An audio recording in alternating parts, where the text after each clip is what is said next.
little pixelated when he moves? Hey everybody, I'm Pixelated Abram, and I'm here with Glaive and Sam over at nerdsonearth.com. I apologize for my appearance. I didn't comb my digital hair today, so if I'm a little blurry, that is why.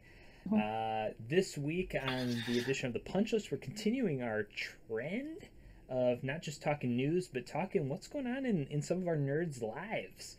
What we're doing with what's hitting our tables, what's hitting our reading eyes, which is what we did last week with Sam and Carrie sharing some of their top 7 book recommendations, things off their shelf.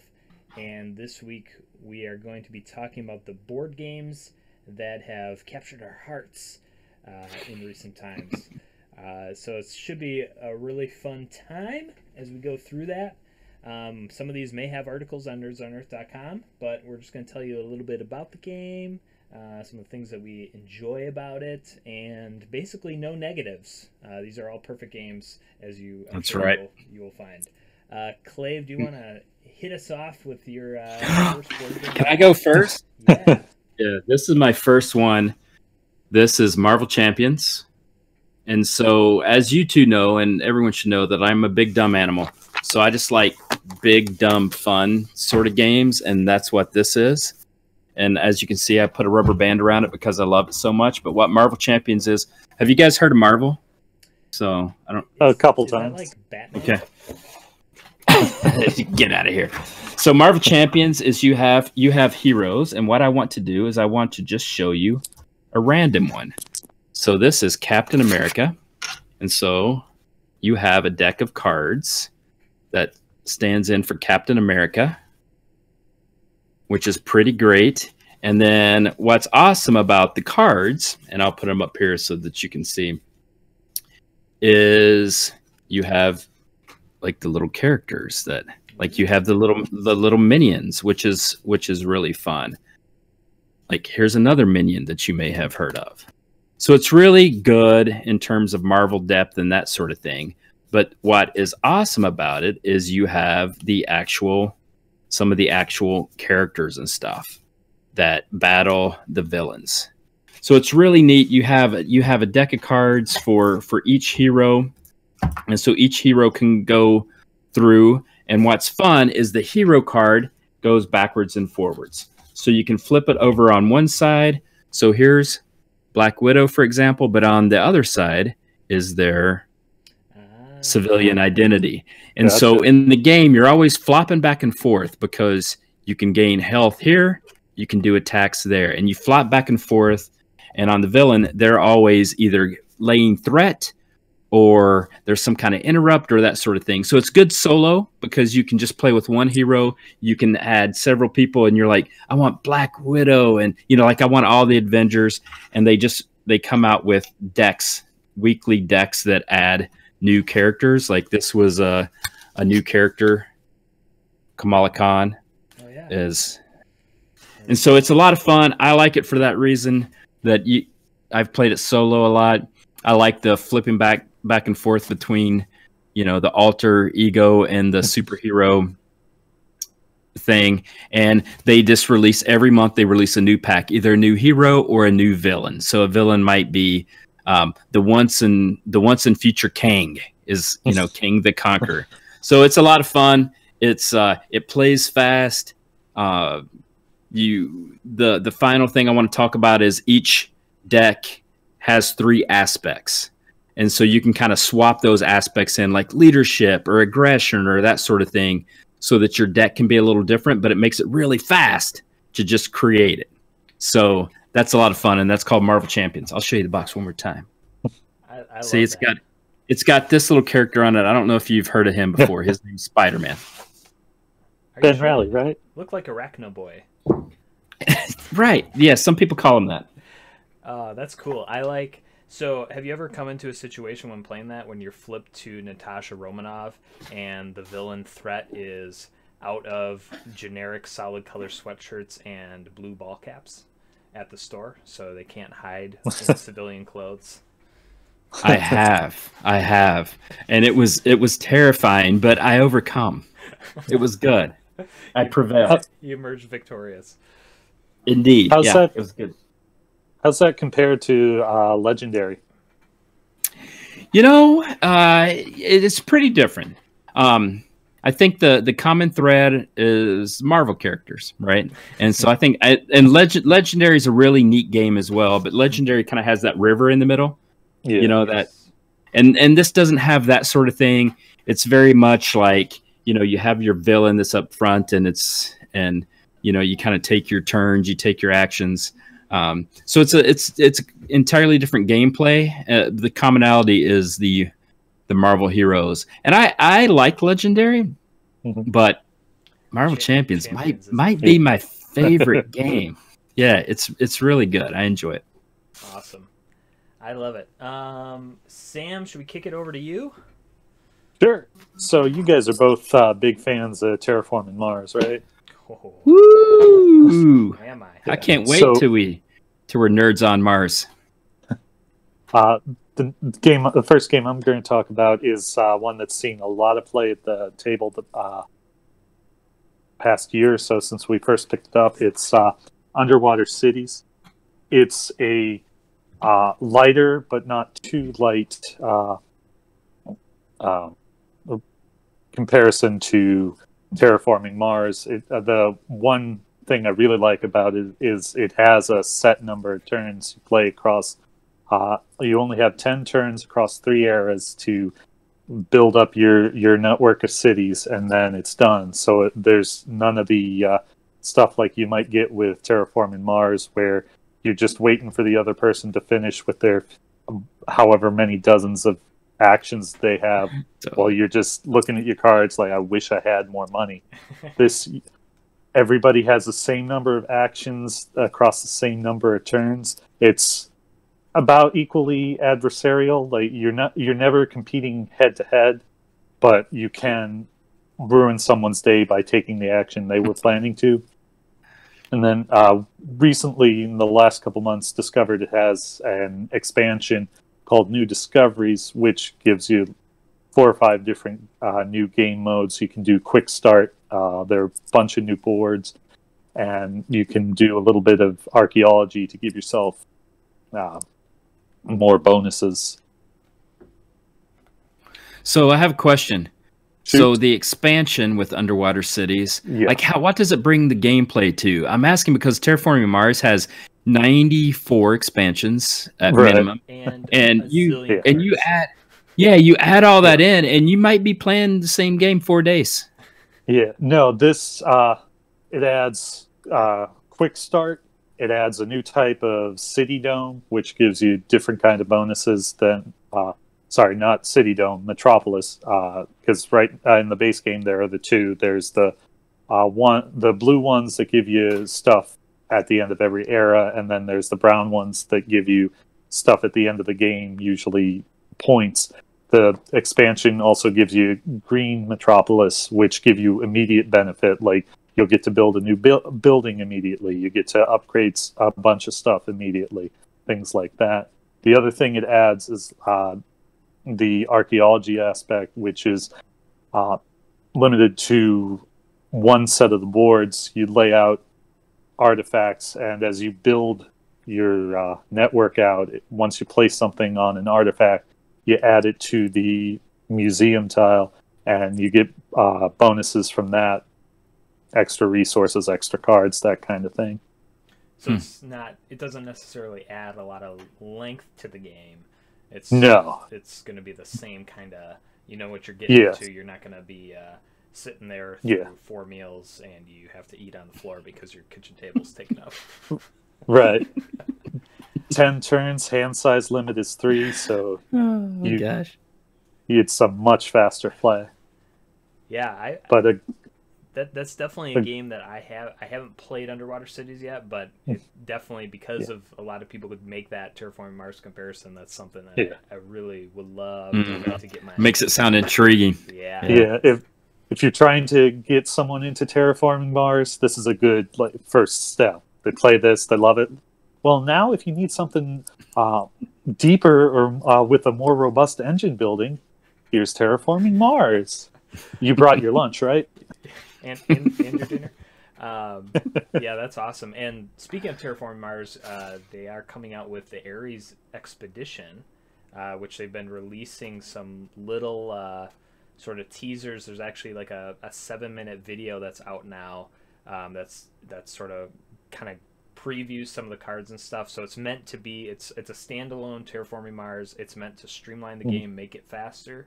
I love the graphic design on it, which is like one of the Wait, whoa. there's one of Wait. that's the most hugest knock on Terraforming Mars is that the art and the graphic design in general is just it's not great. But these look really cool. You guys should go check it out. I think the video's probably on Board Game Geek. I'm sure someone's linked it, but so that's very cool.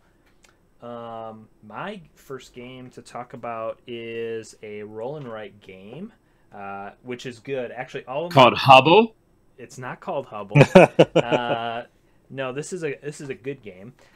So we have Cartographers, which is what I really like about Cartographers. So everybody's sort of a map maker, and you're plotting out the kingdom for the queen.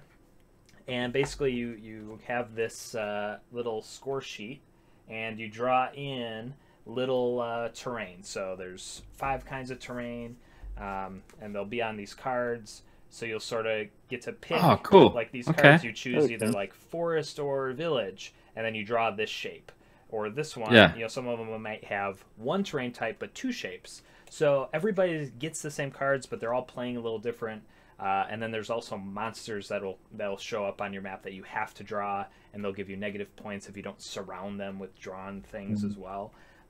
So it's really fun because you can. It works great virtually if people have multiple copies, which is, you know, today's day and age is really good. And it's relatively quick. You know, you're not sitting there for a long period of time. You get to name your kingdom, draw a little crest, you know, just little fun things that they add into it so that you can kind of, you know, make each map your own, and then you can hang them up on the wall or roll them and put them in a tube or something for your next adventure.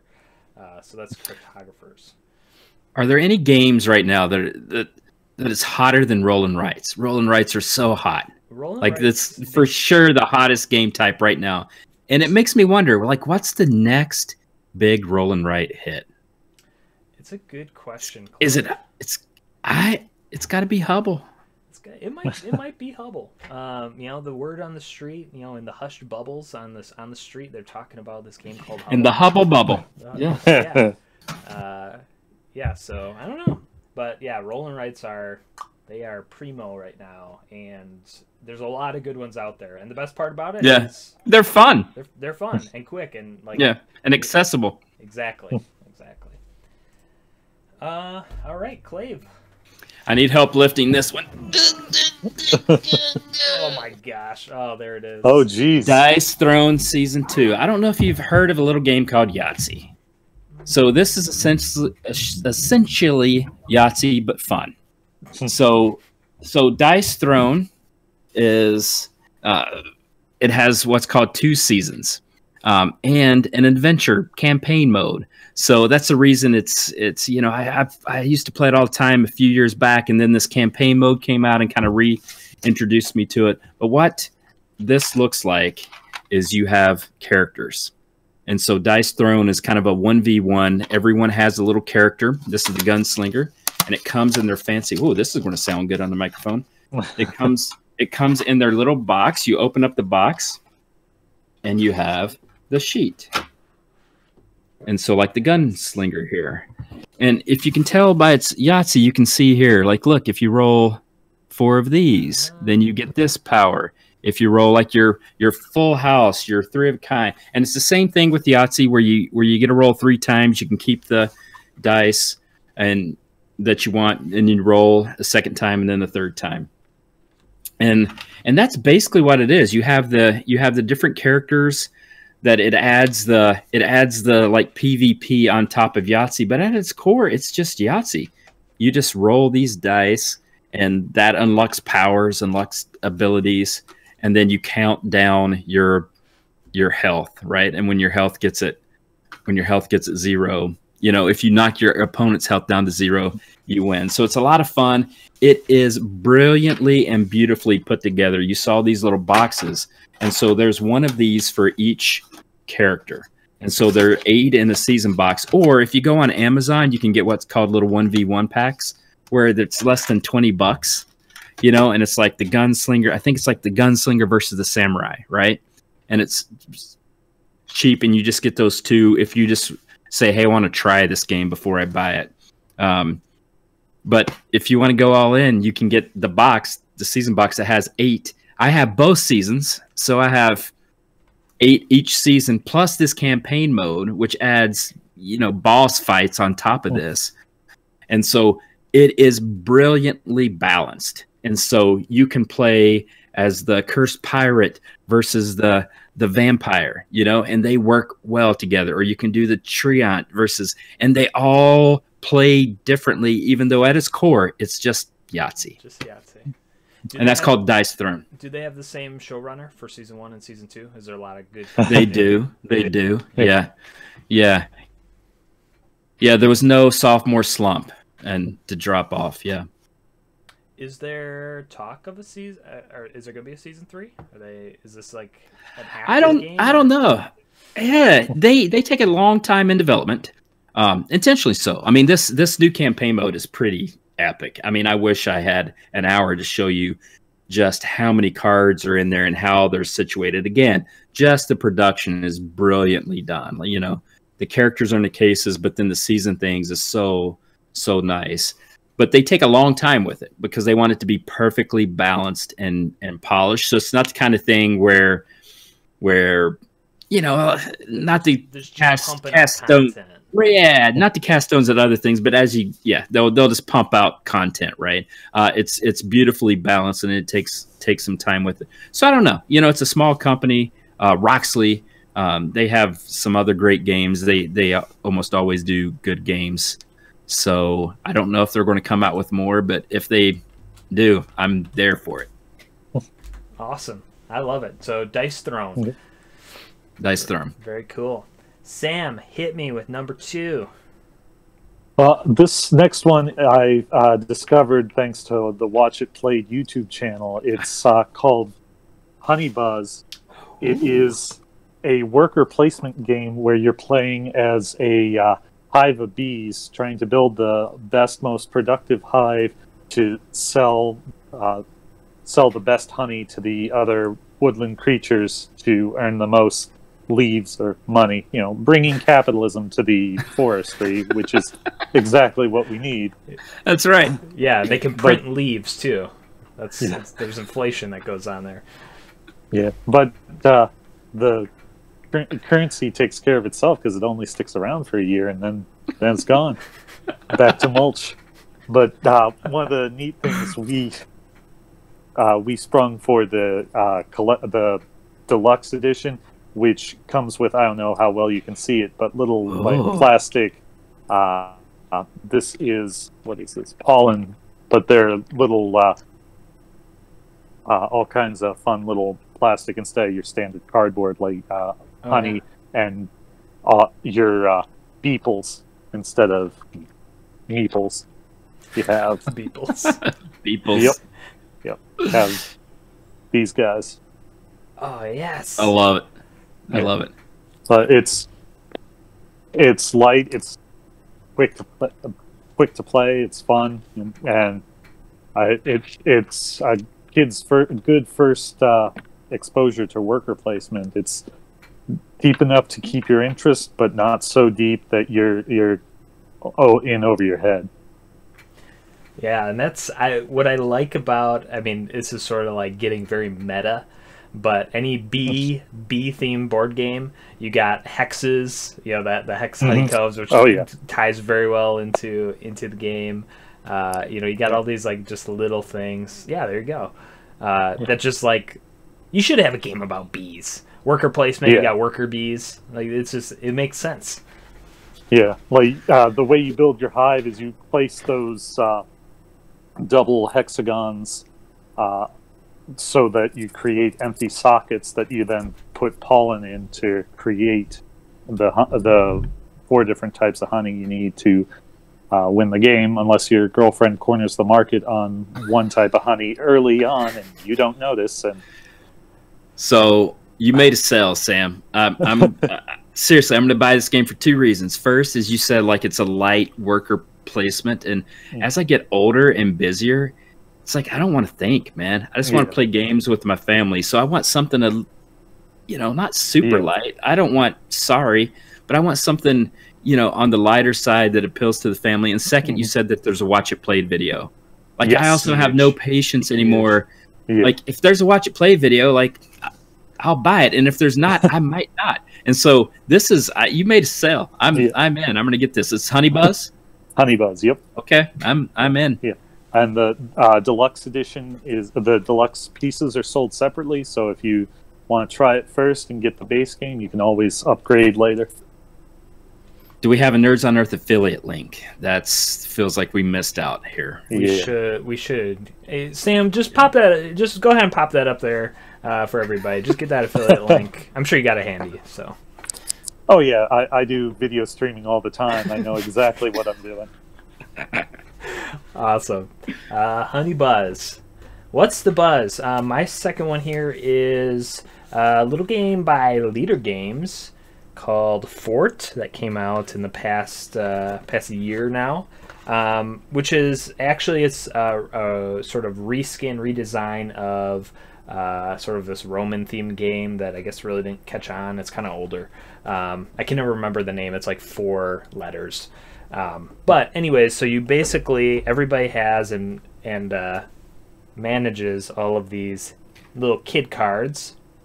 They're super cute. They're super good art. Kyle Farron, who does a lot of the Leader Games art, he did Root, Vast, and Oath coming out. He's done all the art for them, so really great artist. And basically, you're kids playing on a playground and playing in the yard, getting scrappy, and it's what kids want to do. They want to collect pizzas, and they want to collect toys. So you get all these little toys and pizzas, just like a bag of these little things.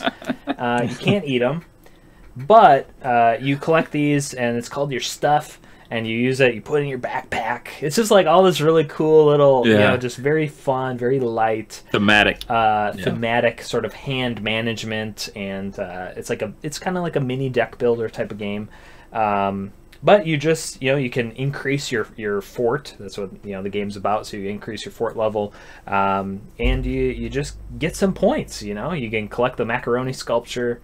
It's all just super light, super fun, but it's got good bones on it too. So if you're looking for, deck builders, if you like Dominion and games like that, like there's enough meat here. Don't just look at the theme and be like kids and pizza and toys. Like, what is this? Well, I got a newsflash for you. Your board game is a toy. So you're already halfway there. So it's super fun. I highly recommend it. It plays great even with just 2 people, which is good for me and my wife. So that's always a huge plus for me. If I could play a game with just the 2 people in my household, that's a win. Is there a watch it played video?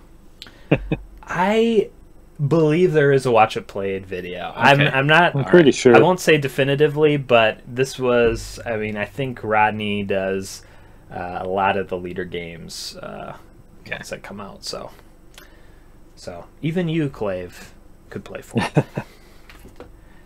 it. All right, you got a third? I just have an honorable mention. You mentioned Dominion, and I always like to bring this up. This is a classic. This is a a lot of people poo-poo old Dominion, and because it's it seems like it's just a deck builder, but it's the grandfather of all deck builders, and I've brought more people into the hobby with Dominion than I think any other game. Yeah, that's a good one. I think that was one of my brother's sort of. I remember him as we're kind of on the cusp of getting into board games. Dominion was like one of the first ones that he got. I think we got it for his birthday or something, and I remember playing it at the kitchen island. And I was like, I don't know what I'm doing, but I like this. I like it. Yeah, it's a good gateway. Sam, I know I told you to bring 2. Do you have one nearby, a third? Yeah. let me see what I can grab without standing up. Let's go with Lords of Waterdeep. Oh, that is a great one. Yep. Another great worker placement with the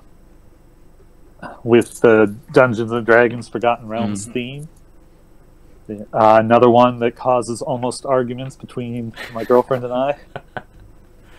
Yeah, and lots of good. And meeples. it's also in my top 7 games of all time, I would think. Oh yeah. So as I said that, as the words were coming out, I thought in my head that this is a challenge for each of us now to do a list of our top 7 favorite games for Nerds on Earth. Yeah. So we'll get that done, viewers. We got it out loud. It has to happen. Yes. Yeah. Awesome. Have you played the expansion pack to it? Or? I have not played it because the main game's good enough, and so my wife loves it, and so she often doesn't trend toward expansions because she's just like, I like this. This is enough for me, and that's usually what I do. The skull port, right? Is what you're talking about? Yeah. I have not played it. Also, my girlfriend's entry into board gaming. We add the expansion pack every so often, but usually more the Undermountain than the Skullport portion, because the Skullport has the extra bunch of rules around corruption. This has been an accessible punch list. Yeah, there's been some gateway stuff for new folks if they want to get into board games. There's some avenues to do that. Yeah. So really great games all around. I got an honorable mention here. Mine is Parks, of course, by Keymaster Games. One of the most beautiful games that I own, probably. It's has all the art of the national parks from the 59 Parks series. So just it's a beautiful game. Really beautiful art. I mean, the components are gorgeous. They come in these, 2 little trays that are kind of shaped like trees, and they're just wooden components. Everything about it is just high quality. And it's kind of like, what's the game with Takedo or I don't know. I can't think of what it is. But it's sort of like you move your workers down a path. Gotcha. Yep. That's it. Yeah. And so you're just hikers on a path, just enjoying nature, getting those sunbeams, getting that water. I want to say 2 quick things. The first is I think we've illustrated that board games are pretty awesome. Like you put up that tree, and that they're not. Everyone kind of thinks of board games as like that $5. Black Friday blowout at Target, right? Where you get Candyland. And not to disparage that, but some of these are just really collectible, nice things, really beautiful things to own. And the second thing is, we have been joking, but Abram, if you do have your copy of Hubble, you need to hold it up, because folks need to know that Abram has designed a board game that is award-winning. I do not have it on hand. I was going to have it up here, but I don't. I do have. But everyone search Hubble on, Thank you, Clay. Board game Hubble. It's about stargazing in the night sky and mapping your landmarks. It might be a roll and write. It might be. It might be awesome. Yeah. So thank you, Clave, and thank you, Sam, as well. Thank you both for joining the Nerds on Earth team to talk about our favorite board games. And nerds, you can expect some top 7 lists coming your way, because we gotta keep you up to date on the things that we're playing. And you'll find some old goodness and some new hotness, all of it mixed in there. So just because a game's older doesn't mean that you can't still enjoy it. But we'll catch you next week for the next installment of the Punch List. Thank you, Clave. Thank you, Sam. Yeah, this was fun. We should do it again. Let's do it. Yeah. Later, nerds. Later, nerds. Take it easy.